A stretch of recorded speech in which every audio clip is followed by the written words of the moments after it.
You are now listening to the new Old Heads podcast, premiered every Thursday at noon Eastern Standard Time at bringdowntheband.com, and brought to you by No Bad Ideas, Coleman Dental, Printfinity, Indie CD and Vinyl, and Sun King Brewery. Support the new Old Heads by visiting our Patreon at patreon.com/newoldheads.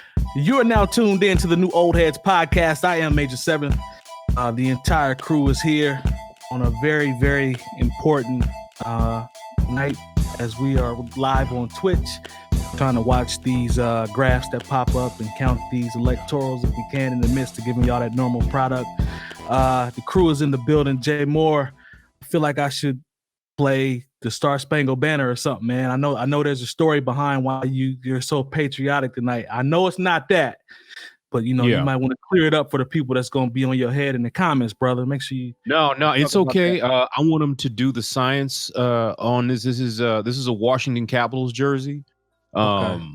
One of their alternative jerseys when they're still with Reebok, and this is number 25, 𝗲𝗓𝗏 So first of all, how do I not buy a hockey jersey from a dude named 𝗲𝗏?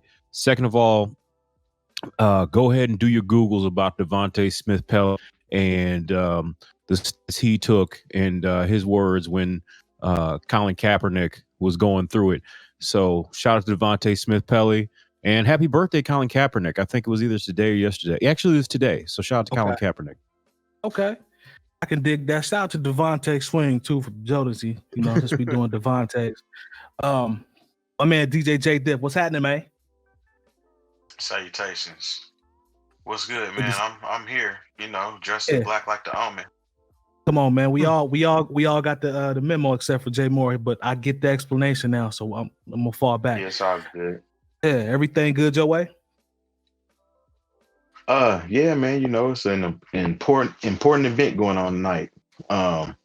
Extinction level event or election level event. 2020 is jumping off right now, so we're gonna see how that unfolds. Sing the song of salvation. You got you got your starter kit, man. They did. You got your starter kit. A little grown man whiskey, little few ice cubes in there, shaken not stirred. Got you. Okay, I was just checking on you. Live from bringing down the band's headquarters. My lamp, my man Longevity. How are you, sir? Doing spectacular, Mike. Oh, Maja. Good to see you as always, my friend. Yep, you too. Everything good your way? Yeah, I believe so. I guess we'll just find out. Thank you. I know where you're going. What's happening tonight? And getting ready to talk about this Busta Rhymes. Yes, sir. Rounding out the squad, as always, the incomparable DJ Spoolz. Hello, Michael. How are you? I'm good, sir. Yourself? Doing well. Just keeping track of the election shit here on the phone. So I will be throughout the course of tonight. I will be asking if you can, shoot us an update if you can, bro. So I'm gonna need you to sideline report. All my updates are gonna be courtesy of the Associated Press. Just so you know. So thank you. So I will have you. I need you to play sideline reporter for me tonight, Spoolz. Just give me updates. All right. Shout out to need to just have it as a 6 screen. Right. Yeah, if you just Google election results, it's the AP is the first pops thing up. that pops up. Yeah. Got you.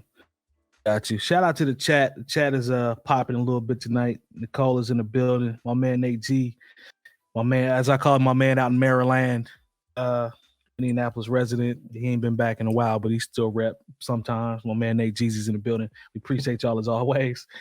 And let's go ahead and get into the rundown. I don't think I missed anything else. Let's see. So Busta Rhymes, Jay Diff actually mentioned Busta Rhymes, and this is one of the few times that it's been a while since I've seen an album that's been this polarizing one way or the other. But Busta Rhymes dropped ELE2, The Wrath of God, and it's the marketing behind it is dope. He's dropped a couple dope videos.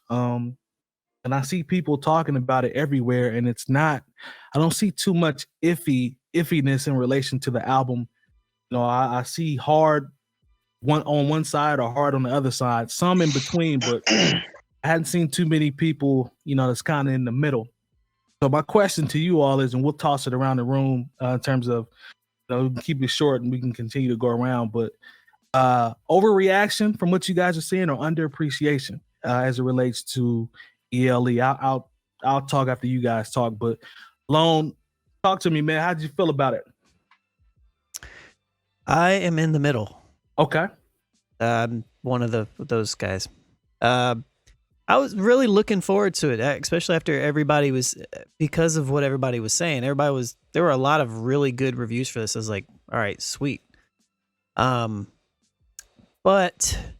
there are definitely a handful of songs that I could absolutely do without. Okay.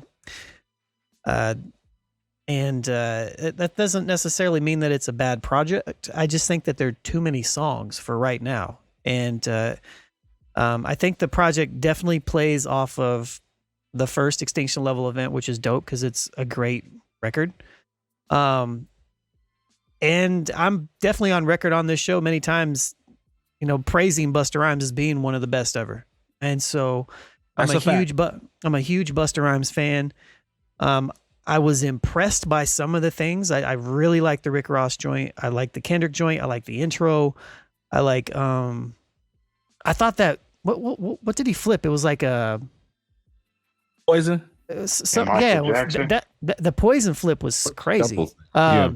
But at the same time, I didn't like the song.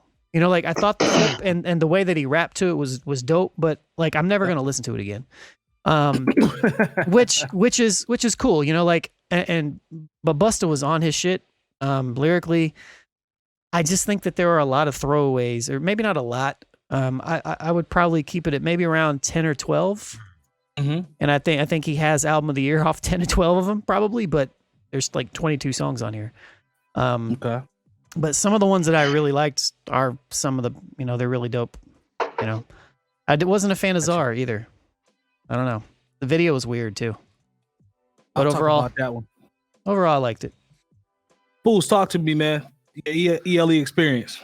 I don't do Facebook, Twitter, or any of that shit, like any social media. So I don't know what everybody else was saying. That's even better. So I just listened to it. I like it a lot. I think it's a really, really well done conceptual album, kind of to what Sean's point, to still kind of branching off of the ELE one album, you know what I mean? Just from a conceptual standpoint. I like, and Sean, I think you brought this up in maybe a community chat or something, but last week we were talking about nostalgia. This album has a nostalgic feeling, but it's much more. Absolutely. It's because the Bell Biv DeVoe joint is chopped from, the old Bell, the old BBD joint. The song with Eminem is chopped from House of Pain, Jump Around. Yeah. It's just a chop of that beat or whatever. And just really quick, a lot of the production sounds similar to old school Busta stuff too, which kind of that kind of took me back. I was like, oh shit, there's some beats on there I did not expect to hear. Yeah. But that I would only hear Busta Rhymes rap on. But anyways. Yeah. I really like the joint with Anderson .Paak because That's I feel like too. That's it's a newer sounding joint. And it's Busta's way. And I like when MCs our age or older can kind of use the style of today and they end up sounding better than, a lot of today's rappers or MCs doing it. Kendrick is good at doing that as well, I feel like. I liked Czar a lot. I like MOP. That's another one where it's a little homage to Annie Up, right? Yeah. The video I thought was actually really cool. I know it's long, but I don't know if anybody knows who 𝗀𝗏 is, but he makes a cameo in that video. If you don't know who that is, look him up.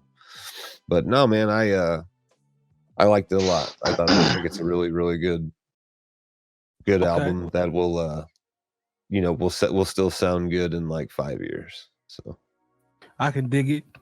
Jay Moore, what were your thoughts? And then I'll have you wrap it up, Terry. Well, I'm one of these people that I kind of block out the noise of all the people who will declare an album that came out at 12 midnight a classic at 12:40. Preach, my brother. So preach. I just really was excited to hear a Busta Rhymes album, and to hear a Busta Rhymes album that sounded like a Busta Rhymes album. For some people, that is a bad thing. I really, didn't really sit with it until yesterday. But I've run it probably about 2 or 3 times, and I think, to Sean's point, there are a couple of songs that I think are reaches. Like, honestly, I didn't feel either R&B collaboration, not the one with Mary J, or really, he could have really kept that shit he did with Mariah Carey. But I understand, if you can get a Mariah Carey feature, you get yourself a Mariah Carey feature. I didn't like the reggae joint either. Yeah, the one with Vybz Kartel, I actually like that. It's not one of my favorites, but I could deal with it. And I could have done with a lot less Chris Rock, even though, like, he's one of my favorite comedians. I was like, all right, how long? Where are we really going with this? But and it's a crazy thing, because it's an expensive sounding record, if that makes any sense. For them to just do an interlude with Michael Jackson singing, what was it, Never Can Say Goodbye, and leading into the next track, and then what's cool, when I hear the records, like the joint with because I hear him, like, what's really cool about him flipping stuff that I know that I was like, I've heard this beat, but I can't place it. And like one of the ones he did was it was Jill Scott. It was the same beat Jill Scott had used for this song back in the day off her live album called High Post Brother. I don't know, that was probably a sample too, so I'm not snitching. But the ODB joint was really cool, I thought. Oh, I'm gonna talk about that one. Yeah. So I was actually, surprised at how much I liked it.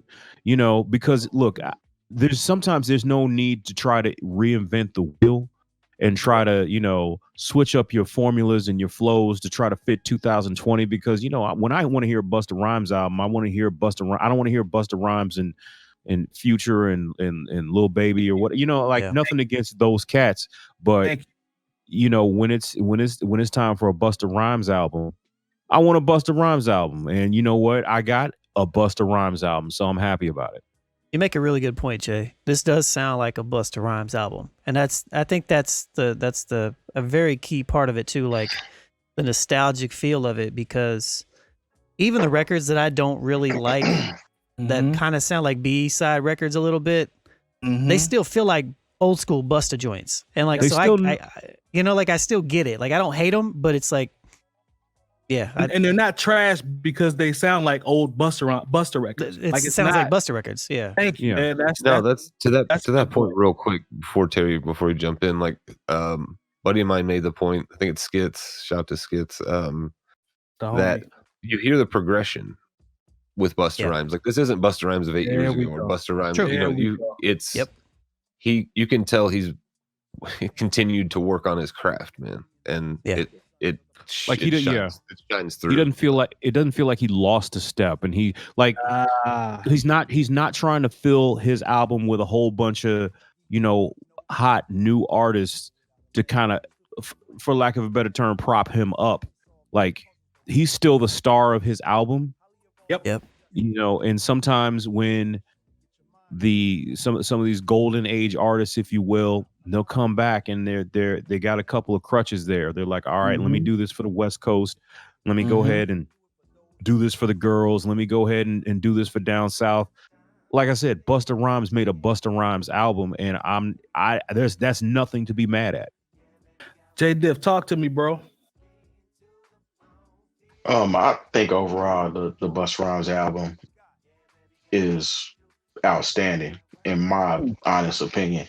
And it kind of goes back to my point last week when I was talking about how T.I. was saying that Busta Rhymes is so old school that he doesn't match up with him, which style-wise they don't match up for a battle per se, but he constantly elevated and kept himself in the ties with the changing times to where he's still relevant and can drop an album like Extinction Level Event 2 that, like you said, isn't an ode to, it gives you a nostalgic feel, but it doesn't sound old.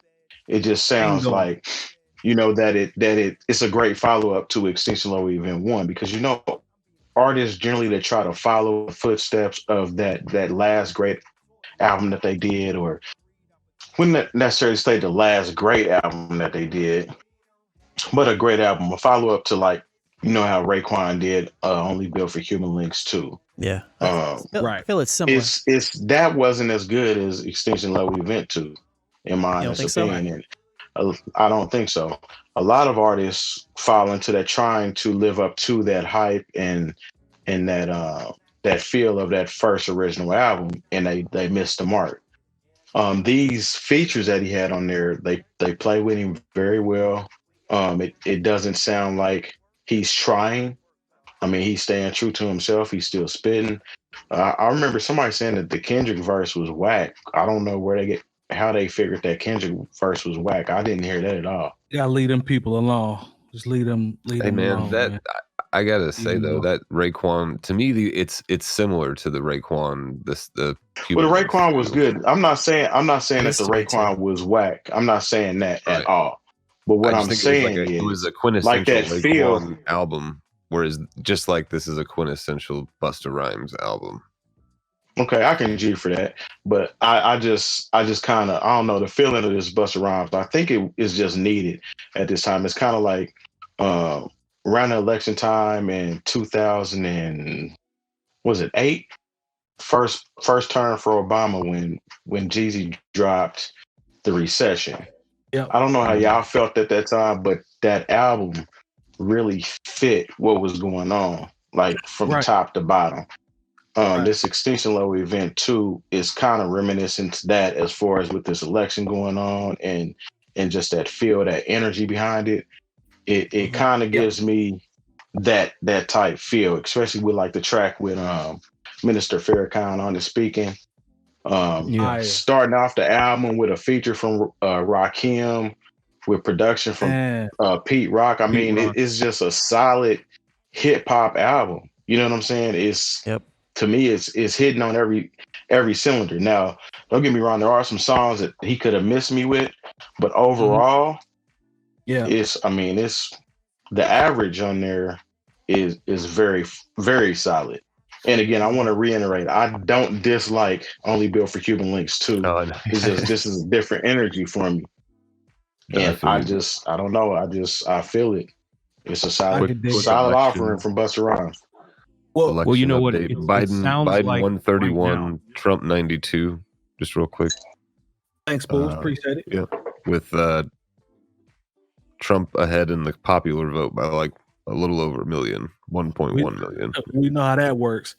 As for myself, man, I think I agree with what you guys are saying from a standpoint of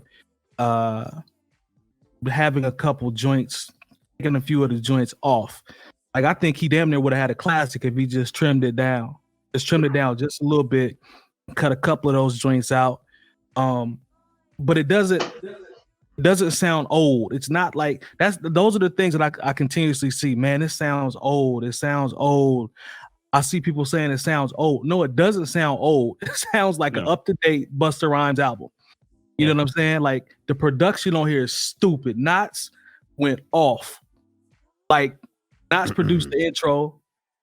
Having a crispy Rakim verse come in with the pianos, when they dropped it out for the pianos and him rapping over that, like, I thought that was beautiful. Like, and it all lines up perfect for a Busta Rhymes album. Like, the beat for the joint with ODB is stupid. That doesn't sound old. Like, that beat is crazy. You know what I'm saying? Like, there's production on here that's high level, top tier production. You know what I'm saying? And I will say this, I was in on the Poison joint, but after listening to it again, I'm like, nah, I'm cool. So I agree with you on that long. The flip is cold, and the way he rapped it was cool, but it's just I'm more excited about weird the to see featuring Bill Bivolo. Who just said that? Was that Spoolz? It said too busy. I said it's just too busy, man. Yeah. That's it. It's just him rapping. Shit, though. It is totally. It is. It's very abrasive. You know what I'm saying? That's why it's okay. But it's like, it was kind of like I was listening to that. It was like an overload. You know what I mean? Yeah. Like, it was too much. I'm cool on the Poison joint. Yeah, that one was a little over the top, and then the one where he says Megan Thee Stallion and like his little patois type little. Yeah. Like I the was joint. kind of cool on that one. Spoolz, I disagree with 𝗲𝗓. I think the beat for 𝗲𝗓 is trash. Like I really think that beat is trash. Like I don't like 𝗲𝗓. It doesn't do anything for me, bro. It Like sounds very like epic and very like good stuff. Like dun dun dun dun. Like it's just very, I don't know. And maybe it couples well with the video and shit, I think. I didn't like the video either. And I love the video. I love this MOP sprinkle, like the Annie up little sprinkles. I like that they were in the video. That was dope. Yeah. That shit was fire. I see they try to make a play on 300. That was dope. I don't think Busta Rhymes puts out whack videos ever. If y'all can name one, that's cool. But I think all of his really dope videos. But overall, man, I would just trim it down. Like the joint with Q-Tip is so fire to me. Yeah, I agree. Focus. That joint is cold. Kendrick's verse was dope. I don't know. Yeah. But yeah. True indeed. What that Primo did, that joint is fire. The joint with Rick Ross is fire. Yeah. I love the joint with Anderson .Paak. Without Rick Ross's verse, but other than that, yeah. I knew you was gonna say that. Surprise. I know, right? Jay Moore's over there like, he's a dope rapper, Brad. Quit saying that. But the thing is, I heard that and I was like, yeah, Spoolz is not gonna like this record. I'm not gonna like that at all. It's a really dope record though. But Busta snapped on that record too. And he snapped. Yeah, he snapped. You just hear the difference between the quality of the MCs too, and you know. So my take on I'm cool on the Mariah Carey joint too, and I love Mariah, but I'm cool. But overall, man, I think it's a good album, man. I do not think I'm kind of where it sounds like all of us are kind of in the same area. We just like different parts about it. I don't think it's a classic. I never do 24-hour classics anyway. I hate that shit. But it's a good album, man. Like I like it. There are multiple joints on here that I will continue to play. And know the shit's not outdated, and know it don't sound old or none of that stuff that people pull.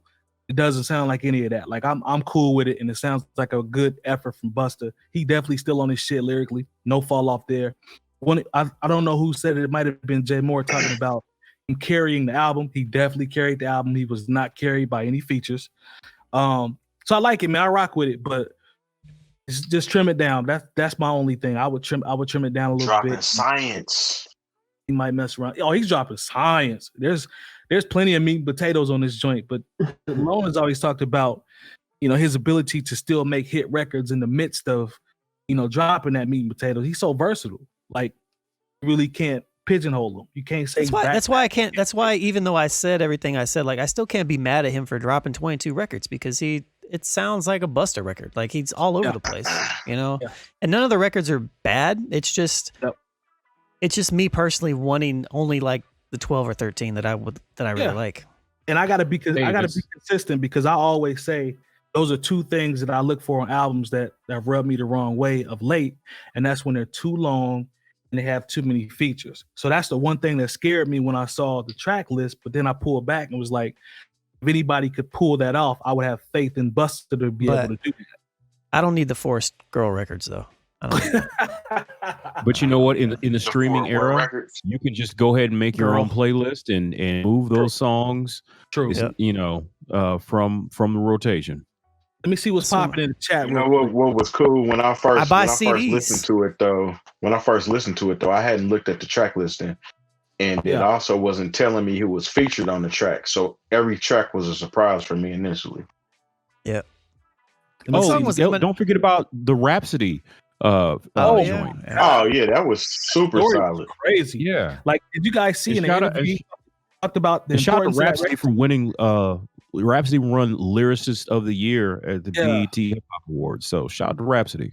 That's dope. Cool on the BET Awards, but I'm happy for her. Like I've been cool on the BET Awards for a long time, but I'm happy for her. Let's jump in the chat and see what's popping real quick before we switch the vibe. Nicole says it's kind of cheating to tap into all those nostalgic feelings with so many odes to older joints, though. I think there's a level of skating when there's so many. You said, is it kind of cheating? Or is it kind of cheating? I'm sorry. Thanks, Long. I don't know about that. With the ratio, as there are 22 songs, and what do you say, 5 of them? So maybe. Oh, she said I asked. I didn't say. Sorry, because I don't want to steal on me next time. Totally. I'm just kind of thinking through it. Just doing what I do. As long as it's done right, you know what I'm saying? Because some people can try to tap into that energy and totally miss the mark. Yeah. And I think the way he did it was pretty solid because there's still some new energy involved, but he definitely tapped into that extinction level, Busta Rhymes type era. And I believe he did it in the right manner. Naughty Pie said don't do that. Naughty Pie said the Q-tip feature was essential. Facts. It's one of my favorite joints on there. I think that was right on the money. I don't know, man. I could definitely deal without the Force Girl records. Like, they were like they're. I mean, maybe it was the Mariah one. I honestly just listened to it. Didn't look at the track listing, so I don't know who was singing on it. I thought it was Mary J singing on one of the records. It was. It was Mary J on one. I didn't hate that one. I didn't hate that one. The other one though. The other one was corny though. Whatever it was. I'm cool. See the joint that was fire to me that was a sleeper was the one right after the Mary J joint called Freedom. That joint is cold. I like that one. He stuck that one in at the end. Yeah, it was okay. I like it. You know, like overall. I didn't hate it. Yeah, it was okay. I mean, he was spitting on it. You know? Yeah, Busta's still nice at the end of the day. I think we can all leave from hearing that, listening to the album, agreeing that he's still cold. So, but it's very polarizing, man. I'm seeing comments everywhere and people are discussing it and on all, different platforms. And, it's definitely making its way around. So shout out to Busta, man, for still being able to be relevant and drop high quality product. Busta. That's what's up. So coming up right on about 10 long. Can we go ahead and shout out our partners real quick before we get into the second half? You good with that? Sweetly. DJ Nate Jeezy says, Michael, I want my apology. Hey, chill, man. Nate, I'll tell y'all about Nate when we come back. All right. We'd like to thank our partners for the new Old Heads podcast. No Bad Ideas Clothing Company, Coleman Dental, Printfinity, Indie CD and Vinyl, Sun King Brewery, and the hub for all things New Old Heads, bringingdowntheband.com. Remember, once you type Bringing Down the Band in the search bar on YouTube and the page populates, subscribe and hit the bell for notifications. And as always, we thank you for your support. Now back to the show. All right, we are back. Shout out to our partners. I don't have to read them anymore because I've done the reader. I always forget at least one part of one of the partners, but Lone out here rocking multiple products from the partners, so we appreciate that. As for this is a No Bad Ideas hat. I see you, Nice. Spoolz. I'm gonna hit them up. They dropped some new knits. Oh man, keep them away from charity. Out, dude. Yeah, I need to get over I sat out last on purpose. Says the hat thing. Mike, you see this full head of hair I got right here, man? See, here we go with that negativity. I don't need to cover. I don't have to cover up my hair. You know what I'm saying? I rock the baldy. I just always been a hat person. I rock the baldy. I'm home. And this ain't no shot to Spoolz, because I mean Spoolz wears his hats all the time. But you just don't want your convertible to be open. That's why you wear your hats. I've always been a hat person, man. But I'm home. I'm not LeBron. I'm not LeBron. I'm home. Straight razor. I'm home. But as for my man Nate Jeezy, my man's out in Maryland, we always had this conversation about old rappers and outdated and all this type of stuff. We talked about, we've been texting back and forth about the Busta Rhymes as I continue to listen to it. And it turns out that my assessment after I fully listened to it kind of matched his. So that's why he's asking for an apology in the chat. So yes, Nate, I apologize. We on the same page with this one. I still think you think it's whacker than I think, but I'm not about to do that. We ain't gonna go down that road. But yes, so y'all both think it's whack? Oh, I think he thinks is whacker is not a word, but it's a street in Chicago. But that's what we're gonna do. He thinks it's whacker than I do. I know he does in his gut. And there's an upper and a lower, Mike. Good call, Spoolz. But there's our sentiments are much closer than I anticipated. I'll say that, but I still think he thinks it's whacker than I do. You know what I'm saying? But that's neither here nor there. The most whack. Yep, we can do that. So I will apologize though on the podcast. I'm sorry, Nate. I apologize. All right. So let's jump into, let's see. Oh, a side note before we go into this next one, because it's not a lead in, but it kind of ties in somewhat. Did y'all see Busta Rhymes on Drink Champs with Nori Sloppy? Did anybody watch that? It's like 4 hours. Great interview, by the way. Yeah, that's exactly why I didn't watch it. Okay, so A podcast is 4 hours long. Bro, it's the longest one they had for Drink Champs, and I've always been a person. I'll say this to anybody: when Nori gets drunk, he interviews, he interrupts.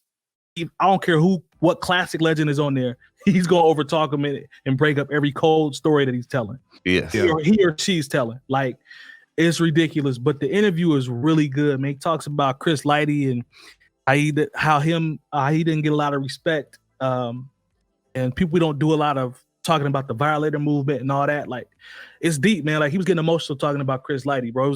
It's a really good interview with tons of great stories, but Nori was sloppy, man. I had to turn it off and turn it on like 5 times to try to get through it. Like, he gets faded on that podcast, dude. He was faded in this one. Like, Busta kept stopping him, like, Nori, you're not about to interrupt me. Nori, you're not about to interrupt me.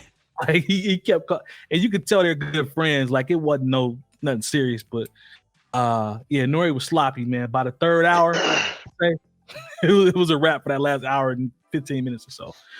But speaking of Nori, man, Nori was in the news. He said that he wanted DJ Vlad to take down all of his videos, and this stems from, I don't know if everybody's been was paying attention. I'm sure we all hip hop heads, so I'm sure you were or heard about it. But Godfrey and the comedian Godfrey and 𝗀𝗲𝗄 those are two of Vlad's biggest, guests, if you will. Like, they come back multiple times throughout the year, and they both decided to start a campaign to blackball him, and based off him misquoting a comment that Minister Farrakhan made and not wanting to apologize. Like, Vlad basically was like, the only way I'll apologize is if I can, and I'm paraphrasing here, I can get clout off of it by interviewing him. I won't apologize because at the end of the day, it's about me getting my numbers. So there's a movement now that started to try to quote unquote cancel Vlad. But here's my question to you guys. And it's 2 parts, but we can go back around on, either or. But Lone, I'll come to you first. With this movement, what took so long? We've talked about Vlad being a culture vulture in the culture for years. Like, what took so long on this when it's 2 parts for you? And do you think it'll last? I'm coming to you first, Lone. So who are the main people that started boycotting him? 𝗀𝗲𝗄 and Godfrey. Yep. I don't know Godfrey, but 𝗀𝗲𝗄 was profiting off of DJ Vlad. That's why. He's a hypocrite. I hadn't heard anybody say that one. Okay. Bada boom, bada bing. Okay. If you want to know the realness of it, that would be my assessment, though. Because I see what you snuck in with that 𝗀𝗲𝗄 though. That's a good curveball there. 𝗀𝗲𝗄 was on the show all the time, like, and that was Vlad's credibility. And then now that is away, and now Nori's. Then again, I don't really watch Vlad at all. I don't know who Godfrey is. Larry know Godfrey if you've seen. Godfrey. Probably. It's just like it's kind of like what Brad always said, man. It's like trash hip hop news, man. It's like, sometimes it's cool to pay attention to. But that's all I have to say about that. Spoolz, talk to me about Nori wanting this stuff pulled down, man. Is this going to last? And you have any thoughts on why it took so long? No, I mean, people have been saying stuff about how Vlad's a cop and a culture vulture and all this shit for a while. I don't know if you can actually. I think you have to sign releases, so I don't like for that shit, like to the content. So I don't know if he has to pull it down or not, but he might. I guess so. I read more into this. So he had said what he had said. He had misquoted or reacted off something he had misunderstood that Minister Farrakhan had said. Yep. And he had talked to 𝗀𝗲𝗄 about it. And 𝗀𝗲𝗄, this is based on what 𝗀𝗲𝗄 was saying, not putting words in his mouth, just kind of high level paraphrasing. Basically said it would behoove you to apologize.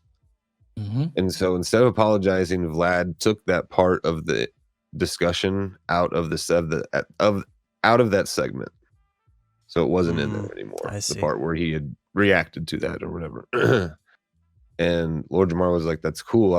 He was like, but you're going to want to apologize. And that's when Vlad told him, yeah, I would only apologize if I, was able to sit in front of him and actually meet him and, talk to him or whatever. And which would never happen. I don't think. And that's clout chasing. So, like he knows. Oh, for sure. Yeah. That's clout chasing.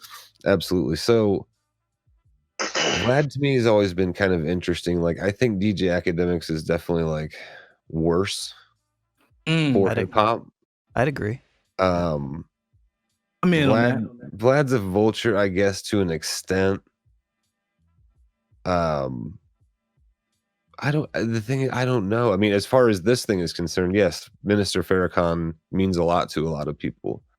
If you misquoted him like that, you should apologize, I think. However, I understand there's I believe Vlad is Jewish, and obviously Minister Farrakhan's Muslim or Nation of Islam, and I believe Farrakhan has had some choice words to say about, or at least that's the rap. I don't know if that's true or not. I can't say, so because I haven't heard any of that, but I don't know, man. Like, why is it taking so long? I don't know. I mean, people always go on his show. He doesn't just even interview hip hop cats. He'll interview some rapper you've never heard of that's up and coming. Then he'll interview somebody that you've heard of for a really, really long time, and then he'll interview an actor or a comedian or someone else. And his interviews I would give them like a C, like his style in general. Like, Vlad always has to tell people, "Oh yeah, I know him." I hate that shit. Oh, I know so and so. I interviewed so and so. Yeah, I know so and so. I mean, every fucking interview, man. Just we talked last week. I know his mama. Like corny shit like that. Stupid. But I don't know, man. That's my 2 cents, I guess. I mean, I don't really know why it's taken so long, and I think he got some unwarranted bullshit back in the day.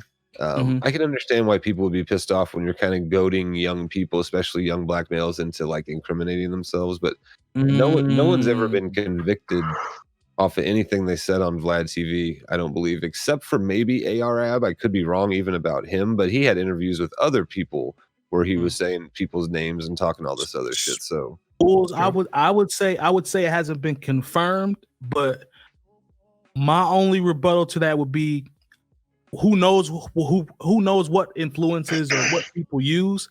You're right. You know where I'm going. I don't know. You know what I'm saying? Yep. I feel where you're coming from. But I don't know. But I mean, if you're gonna start calling someone that, you got to kind of check your own credibility. You know what I mean? Based on something like that. But but anyway, just to wrap it up, the incident with Minister Farrakhan, I think an apology just would have been, a genuine one. But obviously, he didn't genuinely feel that way. So he's gonna get whatever comes to him. So yeah. Yeah, and the fact that he doubled down and was like, nah, if I don't get the interview, I'm leaving it up. And that's just because he knows at the end of the day, it's not about the morals of apologizing to Minister Farrakhan. It's about the fact that I need the views in the clout. Who gives a fuck about apologizing? That's the corny part about it. That's the vulture part about it to me. And more, how do you feel about this? And then Terry, I come to you to bring it home. Well, I tell people this all the time. You cannot cancel what a lot of times you did not create. Okay. True. And the thing with DJ Vlad, I still enjoy, like, it sounds, of all things, like he's got because I'm a boxing fan, especially of that 80s era, and he's interviewing Larry Holmes right now. And Larry Holmes is literally is like that connection, that middle part where, he beat Ali and then was beat by Mike Tyson. True. And so when you look at his numbers, I mean, for all this, Vlad is canceled, this, that, and the third. Vlad is not canceled. Vlad is almost a stop. Like, okay, during when you got a rollout happening, you got to go ahead and like, there are people who are going to stop and talk to him who have no idea who 𝗏𝗔𝗏 or Godfrey are. I mean, and that's not to belittle them, because I enjoy Godfrey as a comedian. Yes. And I enjoy 𝗏𝗔𝗏, for what he's contributed to hip hop with Brand Nubian and him putting on Dead Prez and, and his podcast. But, if Vlad was a culture vulture, he was a culture vulture while you all have been doing interviews with him for the last 5-6 years. Like, for sure. don't call him out now, you know, because the thing is, it's not, you know, people say, oh, well, you know, he only wanted to do it so he could interview Farrakhan. Well, you know what, he's sat down with brother Wesley Muhammad. He sat with Nuri Muhammad. He sat down. He uses the fruit of Islam as his security, as he's said on many times. You know, and if you know anything about how, you know, the Nation of Islam moves, if anything, Vlad knows that if he's going to have his apology accepted, he doesn't need to apologize to Lord Jamar and Godfrey. He needs to apologize to the Minister Louis Farrakhan. So, I mean, why I think why can't you do that without the clout part? Just release a statement and say, the thing is, I think if he really wants to do it right, then yeah, he needs to say to Minister Farrakhan, I'm sorry, I misinterpreted your words. Because the thing is, whether he gets a Louis Farrakhan interview or not, Vlad's numbers are just fine. You know, like, and the thing is, when he sits down and interviews members of the Nation of Islam, these aren't his highest viewed interviews. You know, when he sits down and talk to somebody like Sada Baby, who, you know, like I said, I'm just now learning about, those are the numbers, those are the things that do numbers. Him sitting down and talking to these figures who want to talk about empowering Black people and where Black people should be, and stop smoking weed and doing this, that, and the third. Yeah. And enlightening yourself, you know, from the Muslim perspective. These aren't his highest. These aren't the ones doing numbers, putting money in his pocket. You know, so I mean, I don't see it as a clout chasing move, because, you know, it would be something to be. It would be impressive if he got Louis Farrakhan on, but it would that would probably be a Boosie interview would do bigger numbers than Louis Farrakhan. I know that's messed up to say, but it's what it is. That's actually a dig.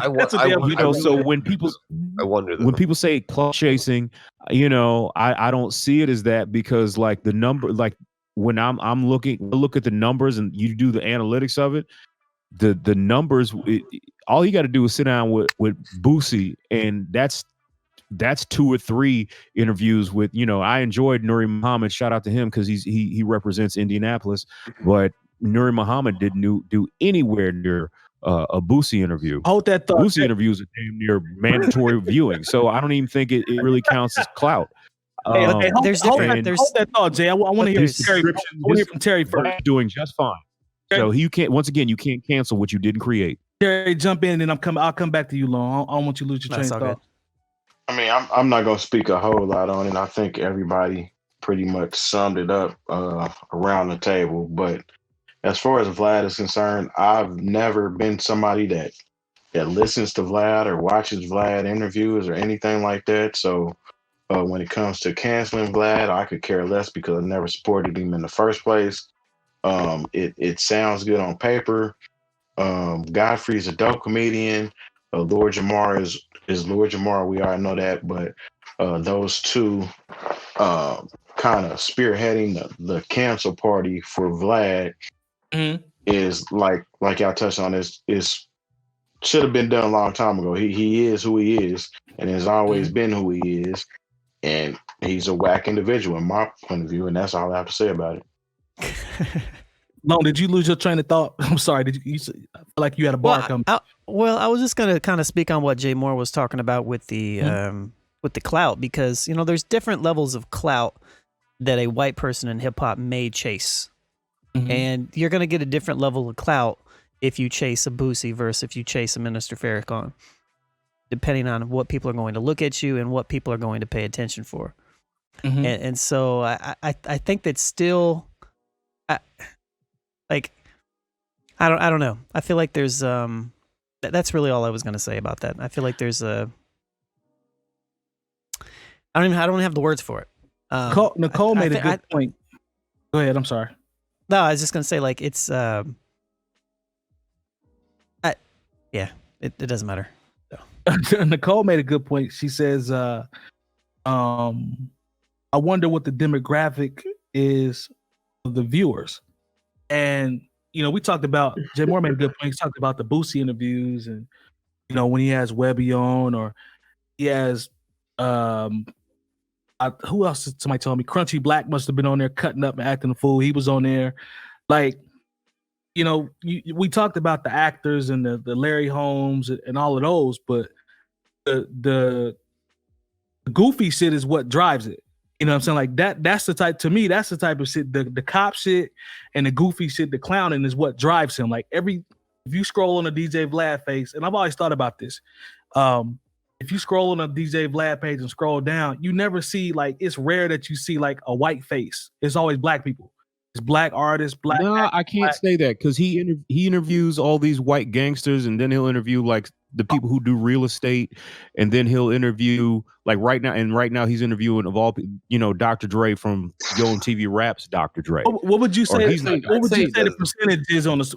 What would you say the percentage would be on the scrolls if we had a pie chart? 20. I mean, it's not. I'd say 95%. But when let's just be real. You're talking about hip hop, like. What's the percentage of white people that we talk about? All right, when we're a hip hop podcast. What are you getting at, Mike? Point being.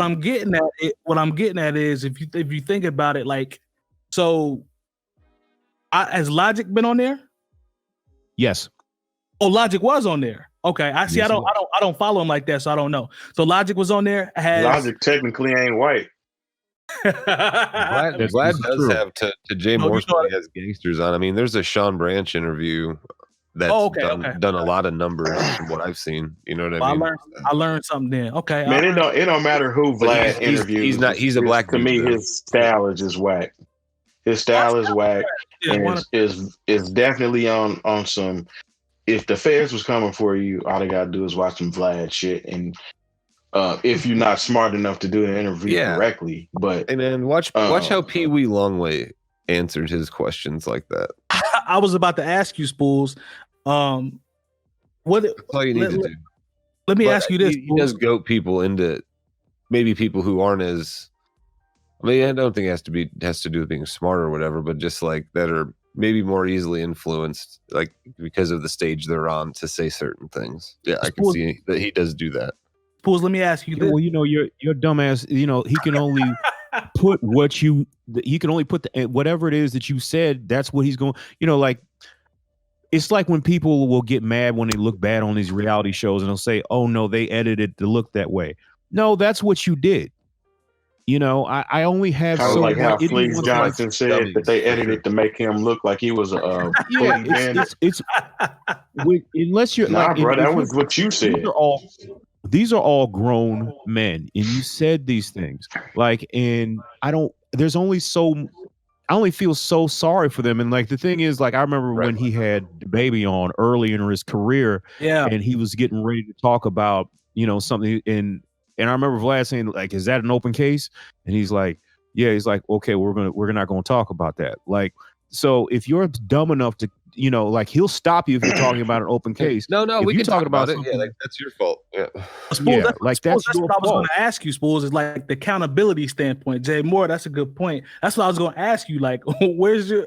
I think Jay put it well. I can only feel so sorry. Okay, kind of what Jay just said. I can only feel so sorry for these cats. That's it. Okay, all right. That's a good point. That's a good way to look at it because.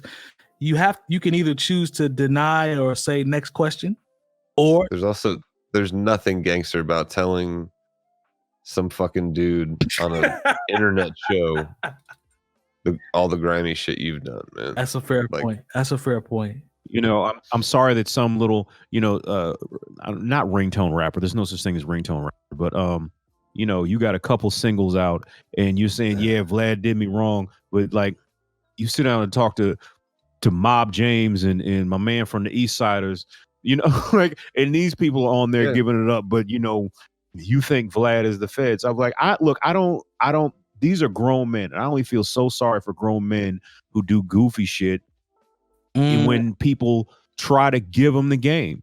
You know what I'm saying? Dude, Like Mob James and Trey D and none of those dudes are getting caught up in anything because they're not talking about how anything. you talking about? Yeah, Vlad did me wrong, but like he not gang, but he sits down with Trey D 3 times a year. Get the fuck out of here. Yeah, you know what I'm saying? Like, okay. And like I said, you know, like I said, if Vlad is a culture vulture now, Lord Jamar and Godfrey, he was a culture vulture when he was helping you get your name out there so you get your ticket sales up when you were doing your comedy shows. He was a culture vulture. There are people who will get on and say, yo, I did an interview with Vlad and now I'm booking shit. So like he was a culture vulture when he was helping you out starting your podcast. Like, so it's like, if you got a problem with him, cool, I get it. If you think he should apologize, have a disagreement, but like, once again, you just can't you can't cancel what you didn't create. And if you think you've canceled Vlad, I'm sorry. Look at his numbers, look at his subscriptions, look at the views. He puts up people I have never heard of, and that shit would have 150,000 views. That's a fact. Hey, let me ask you guys, and especially Jay Diff, Jay Moore, and Major 7th, but Sean, obviously, however you feel. So I was listening to this thing that Lord Jamar was talking about the importance of Minister Louis Farrakhan in the Black community, or for Black people. And he compared him. He said he's almost like a modern day Malcolm X or a modern day King. Asking you guys who are obviously Black, do you feel the same? How important is Minister Farrakhan to you? And were you as offended by what Vlad did? That's a good question. I watched Minister Louis Farrakhan's July 4th speech. I've watched several of his speeches, and the thing is, I've always been very much inspired about him, about the things he said about the Black community and the things that we need to do to take accountability for ourselves. I can only get so much into the stuff where he's talking about what Jewish people or the white devil is doing. I'm not as inspired by that. I'm inspired by, like, I think if you listen to the part of the speech that's on the Busta Rhymes album, I think everyone should be inspired by that. Great. Or be able to take something away from that, especially when it comes to how we view the United States of America and what it's done to not only its own people, but people all around the world. But sometimes when he gets into the stuff about, it's, and once again, I have a different perspective. He came from a different time where white people were really just horrible all the time, even when they thought they were being nice to Black people, and right. Of course, being born in 1977 and having a different perspective on the world, and, having white friends and Jewish friends and Asian friends, people who I've, put my feet under their table and been able to break bread with them. Like sometimes when I hear certain things, it doesn't jive with me, but when he says those things, it doesn't take any credibility away from the things he says about how, as the Black community, we should take a certain level of accountability and make sure we take care of our children and protect our women, so I have and also I'm not a member of the Nation of Islam. So the way I view things, and I'm not, or Muslim for that matter. So the way some of the things it all hit different, because there's some Black people who are like, well, he don't need to apologize to the minister because the minister doesn't speak for me. While I respect many of the things the minister has said, I do disagree with many of the things that the minister has said. I don't think it's I don't think he is as I'll put it to you this way. I don't think he is as prevalent as he was because of our age, because of the age that we are. So I may not see it. It may be people that are my mother's age or older than me that might look at him a little bit different based off what he's done and who he is and who he's come to be. You know what I'm saying? Like, right. But with that being said, I think from an accountability standpoint, of addressing things that are issues within the Black community and things that I feel, we need to do a better job of. I think he hits the nail on the head with a lot of the stuff that he says.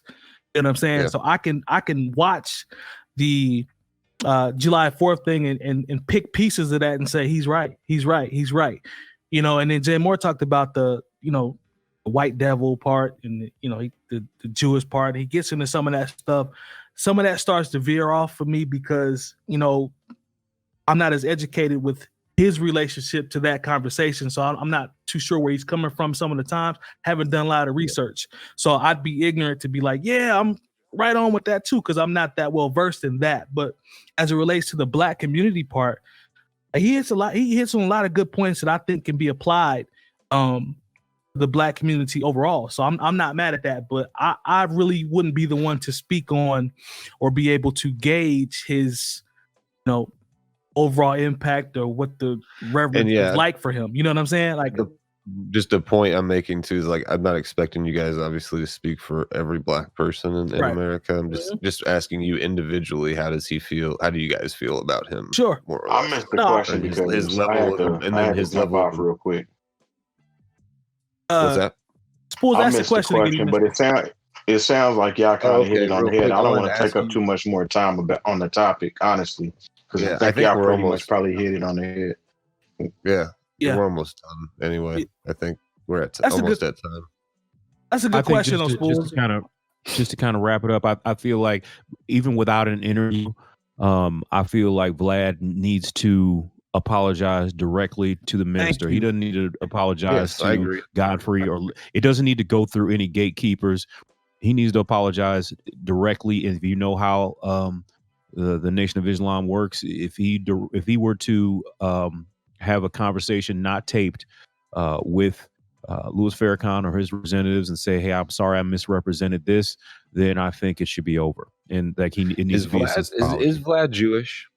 Yeah, he's Jewish by like he's not a practicing the Jewish faith, but he his family is Jewish, and he did have people die in the Holocaust. So for a person that's culturally Jewish, if you will. And I hope that's not. I wonder for Vlad if it's one of those things where like, oh well, fuck it if I misquote him on that because he's already said these other 100 things bad about Jewish people. You know what I mean? It's interesting that he's not a practicing Jew, but that's not a justification. Oh, in any way. sure. Like it's a lot of gray area with that because he gets mad offended, on certain topics, and if that's his lineage, then who am I to say he necessarily shouldn't? But it's just kind of weird. Like he 1 minute, from the interviews that I've seen in the past, he'll talk about he doesn't practice, but then the next time it's like, how dare you say certain things? So it's just. I don't know, man. It's just weird. Well, you know how it is with your family. You may not you may not be crazy into something, but if somebody insults what your mother and father were into, then you're still gonna feel some kind of way. I can dig that. I see where you're coming from there. I think that's gonna go ahead, Lone. No, I was just saying I don't understand. The joke. Never mind. And on that note, I think that's going to do it for this episode. Make sure you guys go to YouTube and look up the new Old Heads Network. We need more subscribers. We need you guys to join. We're trying to hit a certain goal. We really need you guys to get in there and subscribe on that. As always, subscribe to Bringing Down the Band. That's the hub for a lot of cool stuff that's coming up. So make sure you guys please subscribe there. Look us up on Patreon as well. Follow us on Twitter. Follow us on IG. Everything is New Old Heads. Appreciate the support as always. Shout out to the chat, Nicole, Naughty Pie, Nate, Jeezy. We appreciate y'all coming in. Yeah, thank you. And keeping it live with us tonight. And for all the supporters, we really love you guys and appreciate you. For the ones that don't, we love and appreciate y'all as well. And we'll continue to correct you all. So. And we'll see y'all next week. Peace. Peace. Holla.